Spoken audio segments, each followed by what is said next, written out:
America's workforce. Its strength is our nation's success. Join Ronnie Spellman on iBuild America podcast as we explore innovative solutions and inspiring stories from leaders and workers shaping America. Discover actionable insights to build a motivated workforce. Welcome to the iBuild America podcast. We are a program focused on workforce development around the country. So we try to bring people together who are doing something successful and insightful and innovative in workforce development. How do we figure out overcoming the challenges, getting people to work, matching them with employers, and matching employees with jobs? And I'm excited to have Chef Devin Niederhauser joining us. Chef Dev is what they call you in the school. Yeah, it's a lot easier than Niederhauser. So we shortened it just to the 3 letters. Makes it a lot easier on the kids. I love it. So you are a restaurateur, an educator, a chef. You're the head of the Magnet Culinary Arts program at Richardson High School. Mm-hmm. And I am really excited to share with people what you're doing.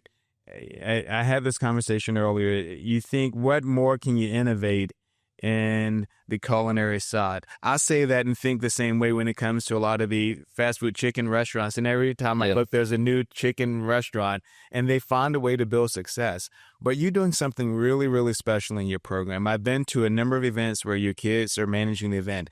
They're cooking some pretty innovative food options. They're experimenting. But tell us about your Magnet program and what you're doing and your approach to helping kids prepare for the workforce. Yeah, so I'm in my 3rd year running the program. First year I came in, and it was kind of like a rebuild phase. First time teaching. And so what I did is I ended up kind of flipping the thing on its head, and I tried to model the program as closely to what I went through in college as we could. It's a magnet program. So kids apply in 8th grade. Once they're in it for 4 years. So why can't we do like an associate's degree program in that time? So we had to do a lot of catch up that first year to get certain grade levels to where they needed to be.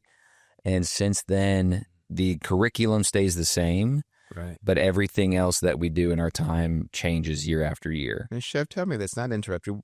Now to get into the politics of the environment, but why was it a rebuild? What was not working well? And I ask because you've got this great culinary facility. You think you just sort of step into a role and it should automatically work from year to year.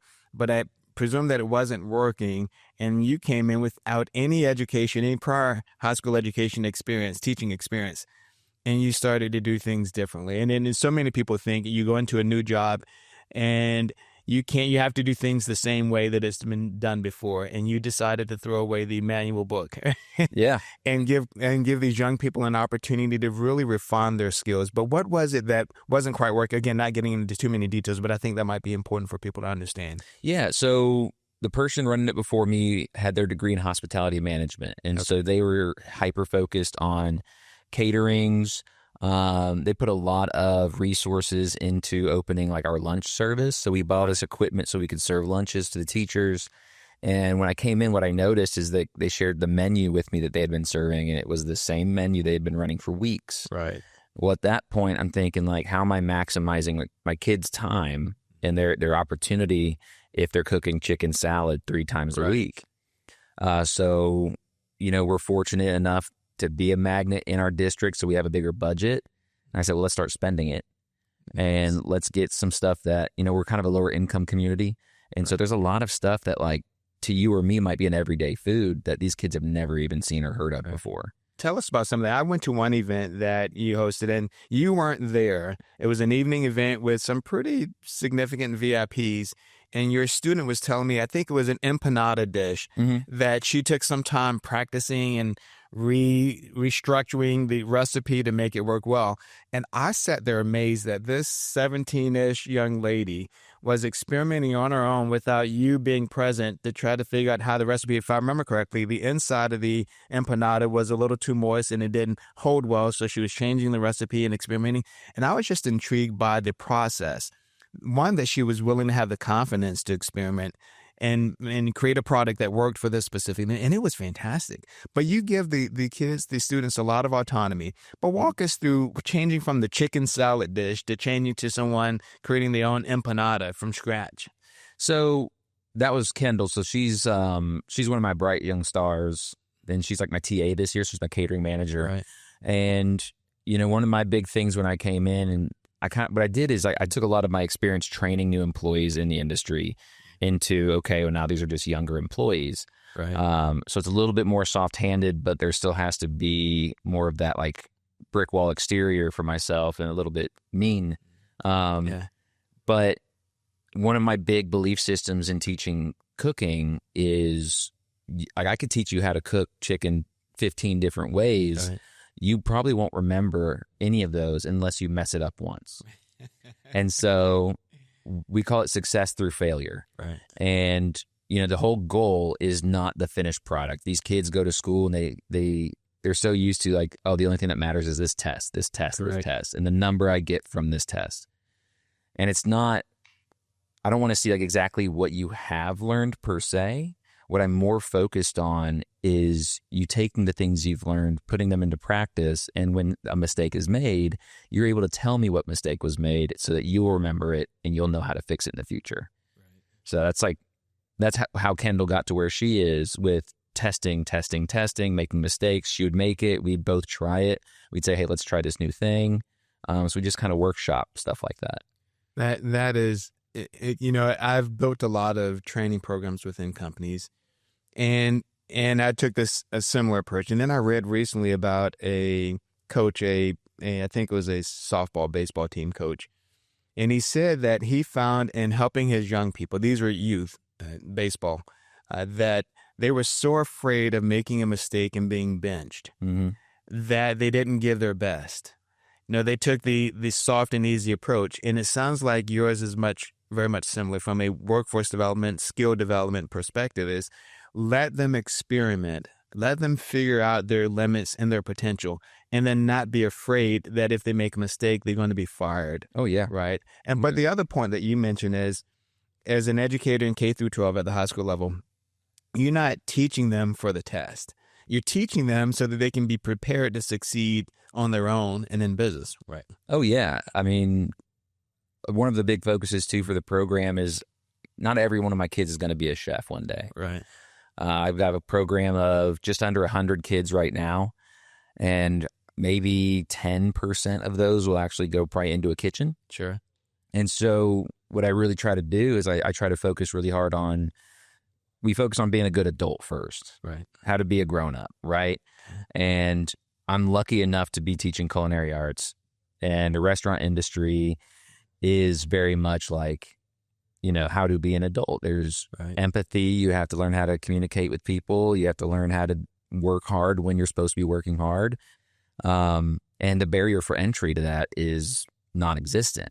Our kitchens across America are filled with, immigrants. They're filled with convicts. They're filled with college graduates. Anybody. Right. So anybody can do it. And cooking is not just a profession, but it's a life skill. So I tell my 8th graders when they're coming in and checking out the program, the 3 goals are to get them prepared for a career, get them prepared for college, or, when they go to college for something else, they're going to be really broke at some point, and they got to learn how to cook for themselves and how to nourish themselves. So how do you I got all these leftovers in my fridge right now. How do I make a meal? Right. So we try to focus a lot on those life skills stuff too. That's incredible. Now, you mentioned something just now that stood out for me, that in kitchens across America, they're filled with a huge diversity of people. You mentioned immigrants and convicts. Everyone at some point, if they're out in the workforce, not incarcerated, for instance, they need to make a living. Oh, yeah. And it's so important that we find ways for people to make a living, regardless of any prior mistakes or regardless of their background. But tell me about your experience in the private sector and what that looks like. It's seeing this kitchen full of people with these varied background. And I'm sure you've seen so many of them succeed and overcome whatever challenges they had early in their life. Oh, yeah. So, yeah, I don't know if you have any thoughts on. Yeah, so I started my career in the front of house. So my first restaurant job was as a server. Right. And that's where I think I mainly learned the pace of how a restaurant works and started bartending and learned the dance is what we call it, where you're kind of just able to move around somebody while working and never touch one time without ever communicating anything. That all translated into when I moved into the kitchen. fell in love and ended up going to culinary school. And so while I was working in the kitchen, or while I was in school, we started up a food truck with the catering company I was working for. Nice. And part of that, as I was the head chef of the food truck, and I was in charge of all the hiring and scheduling and menus and everything. And so you have to imagine what kind of people are applying to work on a food truck. You get a lot of young people, and you get a lot of people that don't have a lot of other places to go. Right. And that's where I kind of adopted this philosophy of I can give anybody in the world a chance. I don't hire people based on their work experience. I don't hire them based on a degree in this or that. I believe in hiring character and training skill. Right. Because 9 times out of 10, if I hire somebody that's had 10 years at a 3-star restaurant and they come work for me on my food truck, they're going to start trying to do things differently than I want them to. Right. And so if I can get somebody in my business that is just willing to learn, right, and willing to work, and I could teach them anything in the world, and they'll do it the way I want them to do it. Yeah. That's interesting. Yeah. I had a restaurant owner, this has been many years ago, and he mentioned to me that he'd rather take someone fresh in his restaurant without any prior experience than to get someone from another restaurant company and then try to retrain them. Oh, yeah. They're hard, he said they're harder to retrain if they're not willing to listen and observe his way of doing business. They want to do the other company's way of business. So it sounds like, yeah, there's something unique in that thought process. And that's kind of the beauty, too, of teaching high school now. Right. I get these kids completely clean slate. And so, I mean, that's the tiresome part of the job is I could teach them to cook, but I also have to teach them pace and work ethic and those like soft skill things that I feel like a lot of this generation is lacking in. And so it's just constant watching every single person do every single thing. Right. But it's been interesting. Now, the hospitality industry, the culinary industry, massive industries in the United States. And it seems to me that your program is helping to feed that need and getting people ready for the workforce. Any thoughts on what you've seen around the globe? You used to work for a large national restaurant chain. What did you see when it comes to building and preparing the workforce, getting them ready for that specific industry? The hardest part in the transition, I think, from like young person into professional workforce is the concept of what the restaurant industry is like. So it's not like a lot of other industries. Right. Like you were saying, like it's the second largest employer in the U.S., the hospitality industry. Amazing. It's huge. But it's one of the smallest for employee hour, profit per employee hour. Right. So what that means is, you can go like watch these documentaries that have been made now. There's a million books that have been written about the culinary industry. And from the moment you clock in to the moment you clock out, you're moving. Right. And that's a hard concept, I think, for a lot of people to understand. We did a softball game concessions last night. It's a 3-hour shift. Right. And I have kids asking me when their break is. Now, and that's interesting, being the second largest segment, probably within the U.S. GDP, but it's a huge industry. And I think we might go to our favorite restaurants, we might go to our favorite establishments or bar to have a drink, but I don't know if we've put that in perspective, how massive of an industry it is, and where do you get those people? The other piece that I find fascinating in that space, the culinary and the hospitality space, is preparing, as you mentioned earlier, those soft skills and how critical that is to success within the industry. Even in engineering, where I spent the early part of my career, and what they had a difficult time teaching people, they could teach them all of the technical. So they were great engineers coming out of these universities or even learning on the job the engineering piece. But a lot of times they lack that ability to interact with others, work in teams very well. And so much of that soft skill training comes from the hospitality industry. And it sounds like you're helping your kids figure that out too. Yeah, and it's the war right now is, technology. Right. And it's incredibly helpful to so many parts of the job. But, we all grow up with the phone in our hand now. Right. And kids are great at communicating if it's text, Snapchat, or Instagram. But the second you get them in a room together, they don't know what to do. Right. So one thing we've introduced too is I brought a bunch of board games from home, and there's days where we'll just have a day set aside where, all right, we're going to play board games, but I'm going to pick who's playing what game. And so I mix them, mingle them, people they don't usually talk to. So they are forced to, put all electronics away and just sit at a table with somebody. That is really fascinating. Now, with my young daughters, we spend a lot of time playing board games. We meet with all of our neighbors. And I'm not sure exactly why I did it. I just thought we needed to do something other than either sitting around or being on a computer or telephone. But you've integrated that into your program in today's age, right, where everyone is on their telephone. It's so that's fairly novel. If you were speaking to another counterpart, a chef in the private sector, and telling them why it would make sense for them to go into K through 12 education, what would you tell them? For them, they're thinking, right, I'm going to lose the ability to be creative. There's so much structure. I have to teach to the standards. There's so much bureaucracy. How did you break down some of that bureaucracy to bring some good concepts to a K through 12 program? In my situation, the reason I made the move, I was working for, Corporation X, and it was kind of taking a downward turn. I got married. I was like 2 years into my marriage, and I wasn't seeing my wife ever. Right. And so a big part of it was having time for me and having time to start a family and things like that. But I also always grew up with the notion of like, I'm going to change the world someday. Right. And it's really hard to do that in a single restaurant. Right. Some people become the greats and they change the industry and they change, the way we see food, things like that. They're incredibly innovative.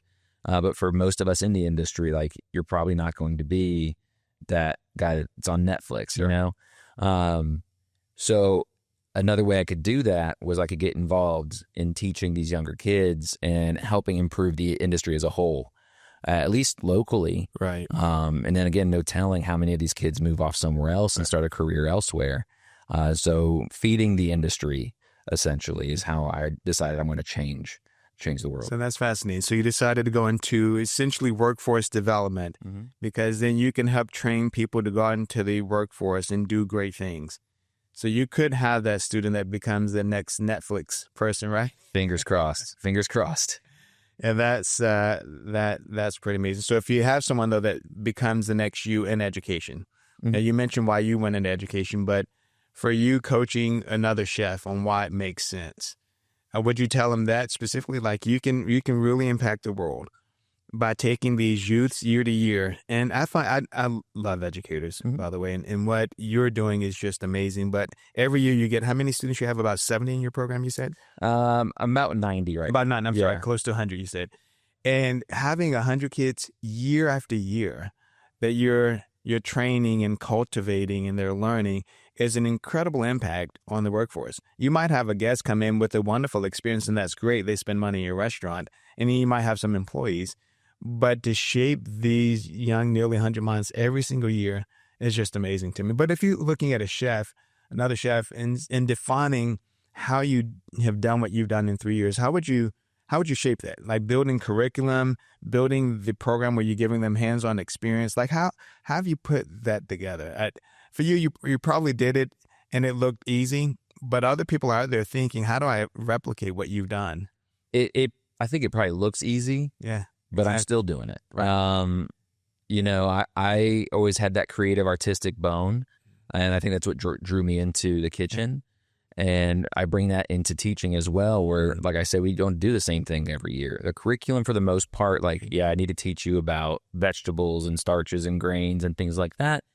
But then once we get through the lecture day, the boring days, as my kids call it, our recipes we do for labs might change every year. And, we'll plan out recipes because I know I have a catering next month, and this might be a cool thing to do for that catering. So let's do it as a learning experience. And then we've done it before, so we can execute it better next time. That's cool. Yeah, so you just always have to be looking ahead. Don't be afraid of change. I think a classroom teaching gets really boring if you're doing the same thing over and over and over. Agreed. I love history. I don't know if I could teach it. Okay. Because nothing changes. Sure. But that's the beauty of culinary arts, and it being an arts there's a lot of subjective, opinion and output, and you can change on a dime. How are you teaching kids about food and grains? I think that is intriguing to me as well. I am going to visit a farm in Texas soon. It's Profound Farms. It's a really neat place.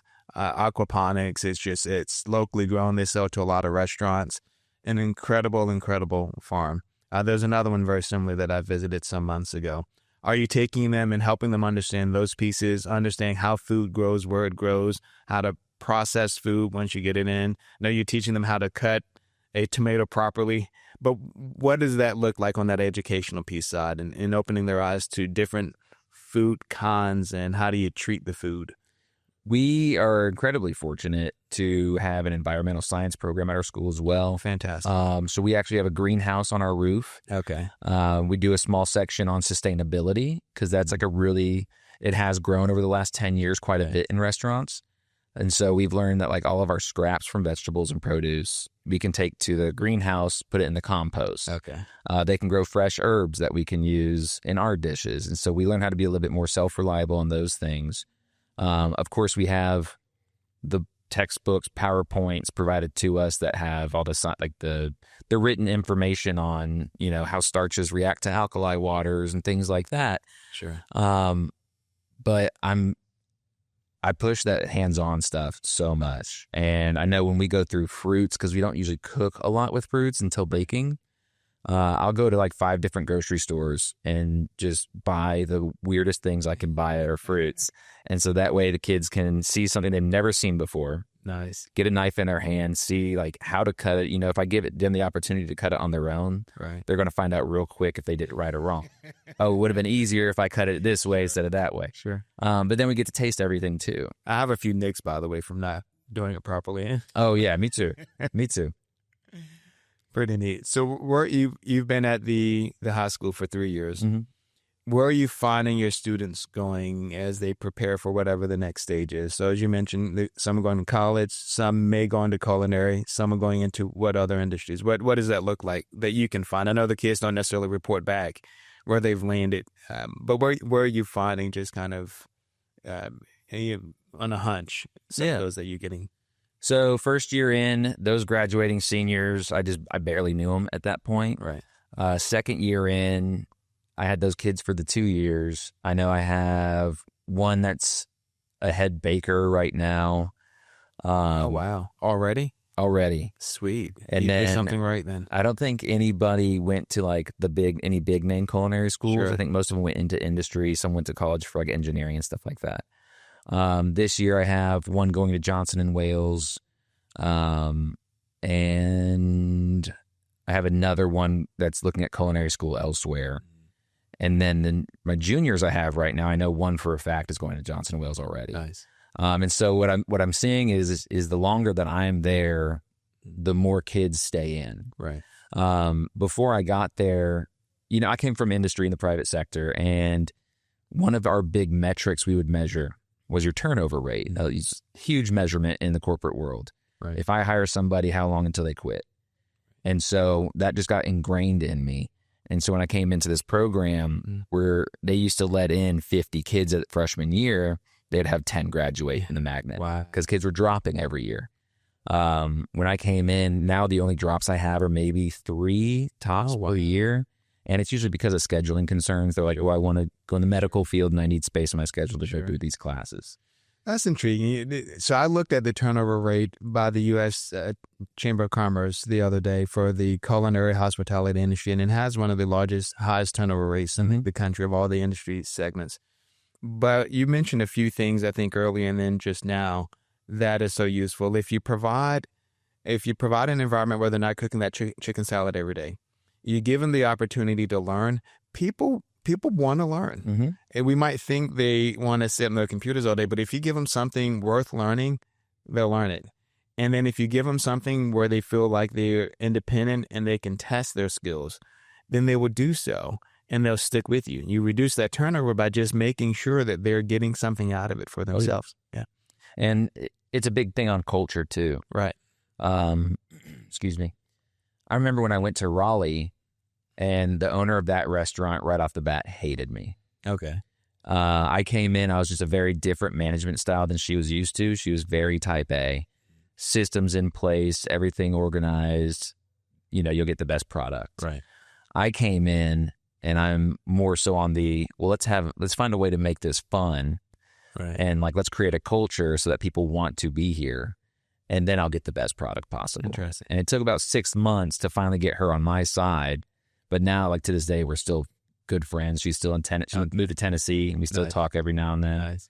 But yeah. And that is a different approach. In a lot of the companies I work, I spend a lot of time figuring out the culture piece because on my side, I've discovered that if you create a good culture that employees like, you do in fact reduce that turnover. They will follow you wherever you go. They'll listen to you. They'll follow you. And the product for the organization is great because people are invested in it at that point. They want to see it succeed just as much as you do as the leader of that operation. And so it's encouraging to hear you say that within your student population and how you've kept them involved, kept them engaged. The game sounds like a great idea. So I'm repeating some of these because I want people to recognize that you can build a great program, whether culinary or something else, and do it in a way that people feel inspired by. So it sounds like your students are really inspired. We had culinary programs in a lot of high schools throughout the country. I hope that they're building something like what you've done in your school. Real quick, tell us about the equipment you have. It's not just a 4-burner stove. You actually have a good commercial kitchen. We do. We've been provided a fairly nice commercial kitchen. I believe it was originally built late 90s, but they've replaced pieces here and there. Right. One of our most motivating factors is the high school up the street from us last year finished a brand new state-of-the-art kitchen, new build, everything. Okay. And so now every time we get asked to provide a food order for district, we got to outshine. Right.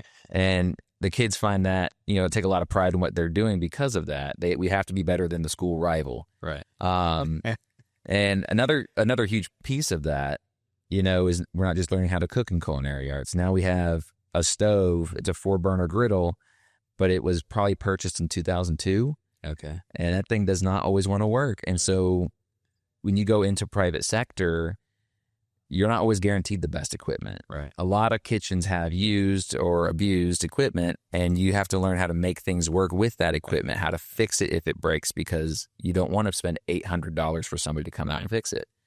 And so there's been days where the oven stops working and I take the panel off and show the kids, hey, here's how you diagnose what might be happening. Nice. Here's what this piece is. Here's what that piece is. Nice. So nice. It's an all-encompassing program. It's kind of crazy. They're getting a really real world experience from and that's the focus, right? A big part of the way I teach is, I have the teacher-student relationship with every kid. But one thing I took with me is the best boss I ever had in the restaurant, I called Mom. Okay. And she just had this maternal way of leading the entire restaurant. And so I took that with me as now I want to be more of a father figure. Right. As weird as that sounds to say out loud. But you don't make mistakes. You don't do what's wrong because you don't want to upset mom or dad, right? Right. You don't have to make the mistake to know what the punishment is. You just I don't want them to be upset with me, so I'm not going to do that. Right. And so you cut off a lot of the bad habits before they even begin. Right. So Chef Dev, I appreciate you coming on and sharing what you're doing in the high school level and in the culinary industry, because I think you're certainly moving the needle and you're creating an environment that will produce the next you, the next chef, even the next CEO of a great restaurant or other business. But what they picked up in your program, I think, is going to be so much useful in their journey in the workforce. So I appreciate you joining us on iBuild America and being part of this discussion. Thank you. Thank you so much. America, keep working hard, and let's make every day a great day. Thank you for listening to the iBuild America podcast. Please subscribe, share, and comment, and be sure to join us next time for more insights and inspiring conversations on building a powerful American workforce. iBuild America, building workforce success one podcast at a time.